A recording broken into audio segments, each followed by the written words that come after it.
దేవునికి స్తోత్రం. దేవుని పరిశుద్ధ నామ స్తోత్రములు. ప్రభువైన యేసుక్రీస్తు నామములో మీ అందరికీ శుభములు తెలియజేస్తున్నాను.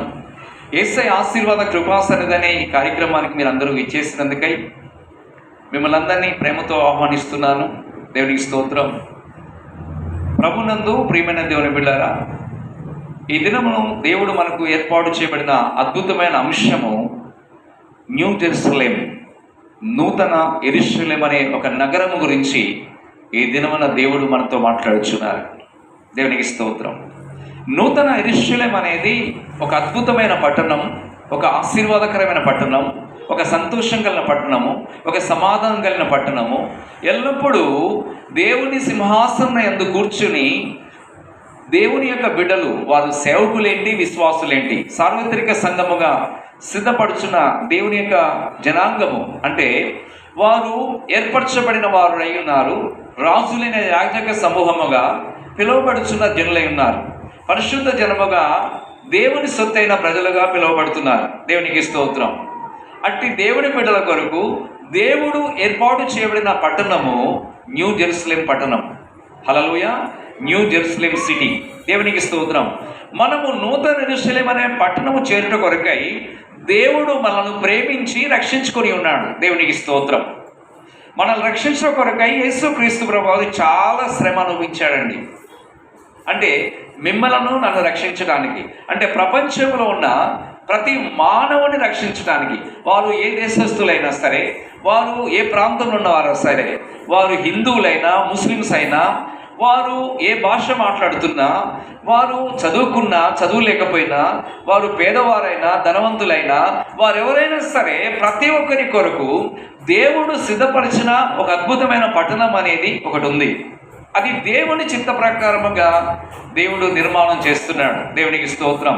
కొందరు ఈ లోకములో దాదాపు 800 కోట్ల మంది ప్రజలలో దాదాపు 650 కోట్ల మంది ప్రజలు ప్రపంచంలో యేసుక్రీస్తు ప్రభుని ఆరాధ్య దైవముగా ఆరాధన చేస్తున్నారు. ఎందుకంటే యేసుక్రీస్తు ప్రభు తన ప్రేమను చూపించి, తన విలువైన రక్తమును చిందించి ప్రతి మానవుని రక్షించ కొరకై ఆయన యెరూషలేం వీధుల్లో సిలువను మోసుకుంటూ లోక పాపను మోసుకుని పోవు దేవుని గొర్రెపిల్లగా మన పాప భారాన్ని ప్రభు భరించాడు. దేవునికి స్తోత్రం కలుగుగాక, దేవునికి మహిమ కలుగుగాక. దేవుని బిడ్డలారా, దేవుని యొక్క వాక్యంలో మనం గమనించినట్లయితే సిలువను గురించిన వార్త నశించిన వారికి వెరితనముగా ఉంది, కానీ రక్షణ పొందుచున్న మనకు దేవుని శక్తి ఉన్నది. దేవునికి స్తోత్రం. ఈ దినమున ఈ వాక్యము ద్వారా దేవుడు మనతో మాట్లాడుచున్న ఒక అద్భుతమైన మాట ఏంటంటే, మీరు మారు మనసు పొంది ప్రతి వాడును పాపక్షమాపణ నిమిత్తము బాప్తిసం పొందండి, అప్పుడు మీరు పరిశుద్ధాత్మ వరమును పొందుతారని దేవుని యొక్క వాక్యం చాలా స్పష్టంగా సెలవిస్తూ ఉంది. దేవునికి స్తోత్రం. ఇక్కడ మనమందరము కూడా ఆ యొక్క నూతన యెరూషలేం అనే ఒక అద్భుతమైన పట్టణమునకు చేరుట కొరకై దేవుడు మనందరినీ కూడా ప్రత్యేకించి ఉన్నాడు. దేవునికి స్తోత్రం. మనము దేవుడు తన చిత్త ప్రకారముగా ఆయన మనం పిలిచున్నాడు. ఆయన పిలుపులో ఉన్న ఆశీర్వాదాన్ని మనం గుర్తించాలి.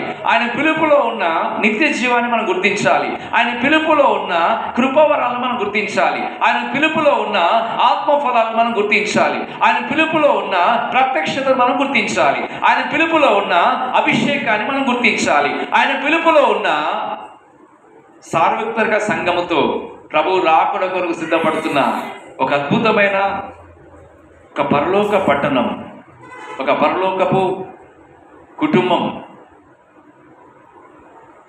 పరలోక సంబంధమైన ఆశీర్వాదకరమైన జీవితము చేయట కొరకై మనమందరము కూడా ఒక ఆత్మీయ ప్రయాణంలో ఉన్నాం. ఈ ఆత్మీయ ప్రయాణములో మన జీవితంలో ఎన్నో పోరాటములు, ఎన్నో ఒడిదుడుకులు, ఎన్నో అవమానాలు, నిందలు, అవమానాలు, వ్యాధులు, బలహీనతలు, ఫైనాన్షియల్ ప్రాబ్లమ్స్ అంటే ఆర్థికమైన ఇబ్బందులు, అనేకమైన పరిస్థితులు మనము ఈ లోకములో ఎదుర్కొంటూ ఉంటాం.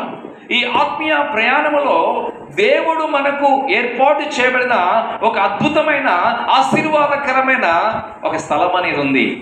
అందుకే ప్రభు అంటున్నాడు, యోహాను సువార్త 14వ అధ్యాయం 1వ వచనంలో చాలా అద్భుతంగా ఒక వాక్యాన్ని ప్రభు చెప్పాడు. మీ హృదయములను కలవరపడనీయకుడి. దేవుని యందు విశ్వాసం ఉంచున్నారు, నా యందును విశ్వాసం ఉంచుడి. నా తండ్రి ఇంట అనేకమైన నివాసములు కలవు, లేని యెడల మీతో చెప్పుదును. నేను స్థలము సిద్ధపరచ వెలుచున్నాను. నేను స్థలము సిద్ధపరచిన యెడల నేనుండు స్థలములో మీరును ఉండులాగన మరలా వచ్చి మిమ్మలను తీసుకొని పోదును. హల్లెలూయా. ఇది చాలా అద్భుతమైన ఆదరణకరమైన మాట అండి. నేనుండు స్థలములో మీరును ఉండులాగన మరలా వచ్చి మిమ్మల్ని తీసుకొని పోదునని ప్రభు సార్వత్రిక సంఘములో ఉన్న దేవుని బిడ్డలతో మాట్లాడుతున్నాడు. నిరీక్షణతో ఎదురు చూస్తున్న దేవుని బిడ్డలతో మాట్లాడుతున్నాడు. విశ్వాసముతో ఎదురు చూస్తున్న దేవుని బిడ్డలతో మాట్లాడుతున్నాడు. ప్రార్థనాత్మ కలిగి జీవించి దేవునికి స్తోత్రం, ఆత్మతో సత్యముతో ఆరాధన చేయుచున్న దేవుని బిడ్డలతో మాట్లాడుచున్నాడు. నేనుండు స్థలములో మీరును ఉండులాగున మరలా వచ్చి మిమ్మలను తీసుకొని పోదును.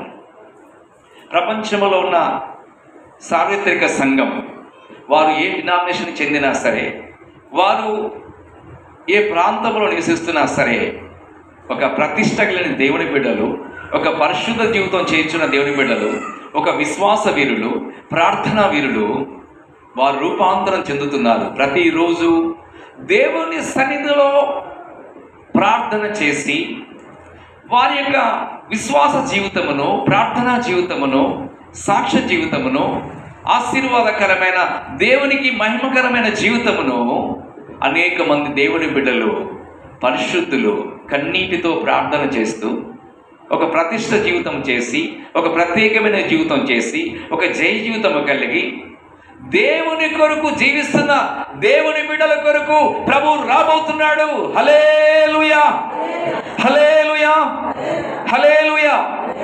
దేవుని బిడ్డలారా, దేవుని యొక్క వాక్యంలో గమనించినట్లయితే ప్రభు అంటున్నాడు, నా తండ్రి ఇంట అనేకమైన నివాసములు కలవు. ఎంత చక్కటి మాట. అంటే ఒకటి నూతన భూమి, రెండవది నూతన ఆకాశము, ఇంకొకటి నూతన యెరూషలేము. అయితే దేవుని బిడ్డలారా, దేవునికి స్తోత్రం, విశ్వాసుల కొరకు దేవుడు ఒక నూతన యెరూషలేము అనే ఒక పట్టణమును ఆయన సిద్ధపరుస్తున్నాడు. సియోన్లో దేవుడు ముఖ్యమైన మూలరాయి వేసి, సియోన్లో దేవుడు ముఖ్యమైన మూలరాయి వేసి, అపోస్తులు ప్రవక్తలు వేసిన పునాది పైన దేవుడు ఒక సంఘమును కట్టుచున్నాడు.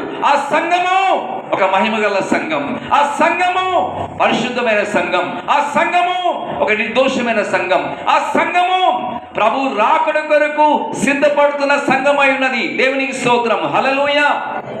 ప్రభు అంటున్నాడు, అట్టి బిడ్డల కొరకు ఆయన చేస్తున్న వాగ్దానము చాలా ఒక అద్భుతమైనది, ఒక ఆశ్చర్యకరమైనది. ఆయన చేస్తున్న వాగ్దానం ఏంటంటే, నేనుండు స్థలములో మీరును ఉండులాగిన మరలా వచ్చి మిమ్మలను తీసుకుని పోదును. దేవుని బిడ్డలారా, దేవుని యొక్క వాక్యంలో మనం గమనించినట్లయితే దేవుని సేవకుల కొరకు సియోను అనే ఒక పరిశుద్ధ స్థలమును దేవుడు ఏర్పరిచి ఉన్నాడు.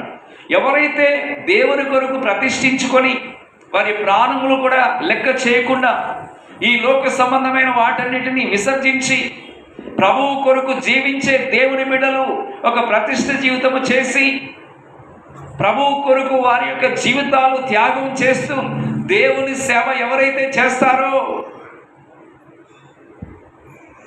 మీరు సర్వలోకమునకు వెళ్ళి సర్వ సృష్టికి సువార్తను ప్రకటించండి, సమస్త జిల్లను శిష్యులుగా చేయమని ప్రభు యొక్క ఆజ్ఞను శిరసావహించి ఆయన ఆజ్ఞ ప్రకారముగా ఎవరైతే తమ ప్రాణము లెక్క చేయకుండా ఈ ప్రపంచంలో ఎవరైతే ఏ సేవకులైతే దేవుని కొరకు పరిచర్యలో వారు అనేకమైన పోరాటములు, నిందలు, అవమానాలు, దెబ్బలు, తిట్లు తినటం, అవమానపరచబడటం, చివరికి హతసాక్షులుగా కొందరు వారి ప్రాణాలు కూడా లెక్క చేయకుండా ప్రభువు కొరకు ప్రాణాలు కూడా అర్పించటం.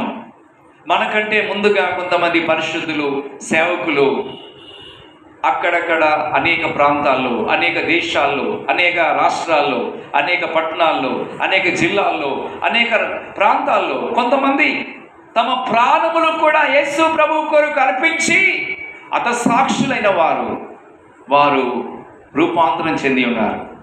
మనకంటే ముందుగా వారు ప్రభువు కోసం త్యాగం చేసి దేవుని సేవలో నమ్మకముగా పరిచర్య చేసి ఉపవాస ప్రార్థనలు చేసి కన్నీటి ప్రార్థన చేసి ఒక ప్రతిష్ట జీవితము చేసి